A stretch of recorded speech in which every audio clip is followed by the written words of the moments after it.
On va rester dans un esprit sportif et en pleine nature avec notre invité suivant. Il s'agit de Jean Bexon. Bonsoir. Bonsoir madame.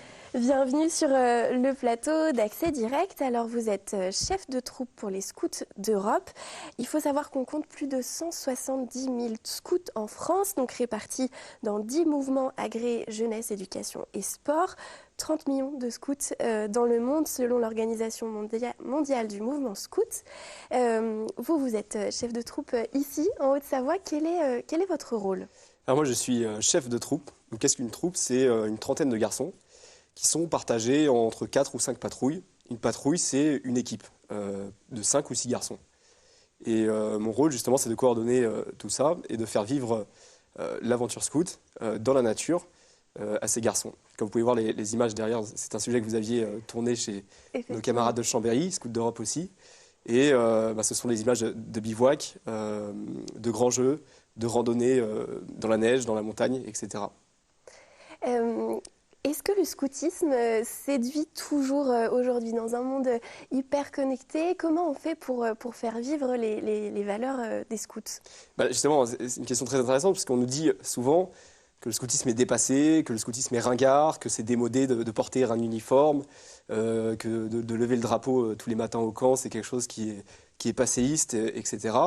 Mais en fait, on se rend compte que dans le contexte actuel, vous avez cité le contexte des réseaux sociaux, de l'ultra-connexion, le besoin de se déconnecter pour des enfants de 12 à 17 ans, il est primordial. Et comment est-ce qu'on déconnecte un enfant de ces réseaux, etc. C'est en l'emmenant dans une nature c'est gratuit en plus, mais c'est plein de ressources. Vous pouvez voir les paysages qui défilent derrière vous. C'est quelque chose qui apporte bien plus, je pense, que 2 heures passées sur un iPad ou sur un écran. Et le tout gratuitement. Un iPad, ça doit coûter 1 000 €. Une sortie scout, c'est presque gratuit. Comment on devient scout? Si on veut rejoindre par exemple votre troupe, comment fait-on? Alors il suffit de nous contacter. L'association Guide des Scouts d'Europe, vous pouvez aller sur le site et retrouver le groupe de votre ville, de votre région, et vous serez mis en contact avec le chef d'unité locale. Donc si vous êtes d'Annecy ou de Haute-Savoie, ça sera moi qui aurai ce plaisir. Mais si vous êtes d'un autre département, il faudra passer par le site de l'association. Et c'est difficile de dire à quelqu'un soit scout pour les 5 ans à venir. Donc peut-être déjà lui proposer de venir à une activité. Nous organisons le 9, 10, 11 novembre prochain un camp automne sur le thème de la Première Guerre mondiale, et ça peut être l'occasion pour les Hauts-Savoyards qui nous regarderaient de tester. Et après, si ça leur plaît, tant mieux. Si ça leur plaît pas, tant mieux aussi. Chacun est libre de faire ce qu'il veut. Mais c'est très simple en fait. C'est pas vous rentrez. Les gens ont l'impression que le scoutisme c'est un monde hermétique. Au contraire, il suffit juste de passer la porte et après c'est un monde fabuleux qui s'ouvre à vous.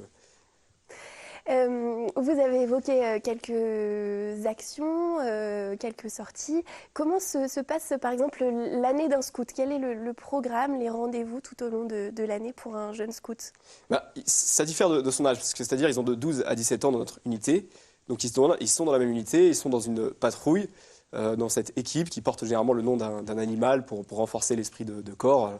Nous, on a des animaux très exotiques dans notre troupe. On a la patrouille du cobra, la patrouille du caracal, du guépard, du baribal, c'est un petit ourson.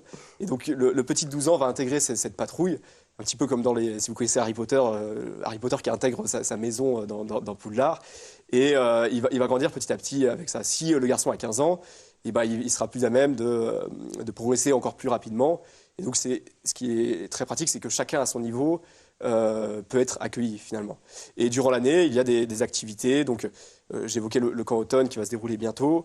Il y a cette année, on va effectuer un rallye montagne. Donc comme on a la chance d'être troupe montagne, donc on va passer 4 jours en montagne, déconnecté de tous les réseaux sociaux et de tout, je dirais, les idoles consuméristes de ce monde.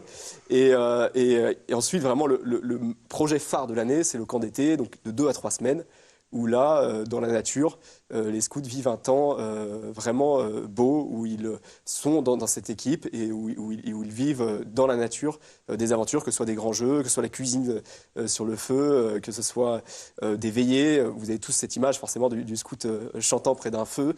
Et cette image d'Épinal, on la vit au scout et c'est ça qui est beau. Est-ce que la religion est toujours omniprésente dans le scoutisme? Alors nous sommes Scouts d'Europe. De fait, nous sommes catholiques. Alors il y a d'autres mouvements qui sont soit religieux, soit protestants, etc. Nous, au Scouts d'Europe, nous vivons vraiment la religion catholique. Et je pense que c'est indispensable si on veut proposer quelque chose dans ce monde actuel, quelque chose qui fasse grandir les enfants, qu'on soit accroché à cette vérité pour les éduquer dans le beau et dans le vrai. Après, est-ce que ça empêche quelqu'un qui n'est pas catholique de venir si à partir du moment où la personne a cette démarche de se préparer au baptême, à la première communion, etc., il est tout à fait le bienvenu. Mais voilà, placer le Christ au centre de notre camp fait partie de notre projet. Ça concerne les enfants. Enfin, à quel âge devient-on scout et jusqu'à quel âge peut-on être scout? Alors, on devient scout, donc moi je m'occupe d'une unité scout, donc ils ont de 12 à éclaireurs, enfin de 12 à 17 ans. Après, vous pouvez être rentré chez Louveteau à partir de 8 ans, donc de 8 à 12 ans. Et après, vous avez la branche routier. Alors là, c'est plus pour les adultes. Bah, par exemple, un chef, c'est ce qu'on appelle un routier en service. Et de fait, comme vous le disiez au titre de l'émission, Scout toujours, je crois que c'est le titre du format. Et de fait, voilà. Mais pour ce qui est de notre cas, donc de la troupe première Annecy Scout d'Europe, ça va être de 12 à 17 ans. Merci beaucoup, Jean Bexon, de nous avoir présenté votre troupe et votre rôle. C'est la fin de cette première partie, mais restez avec nous, on se retrouve tout de suite après la pub pour le journal de la rédaction.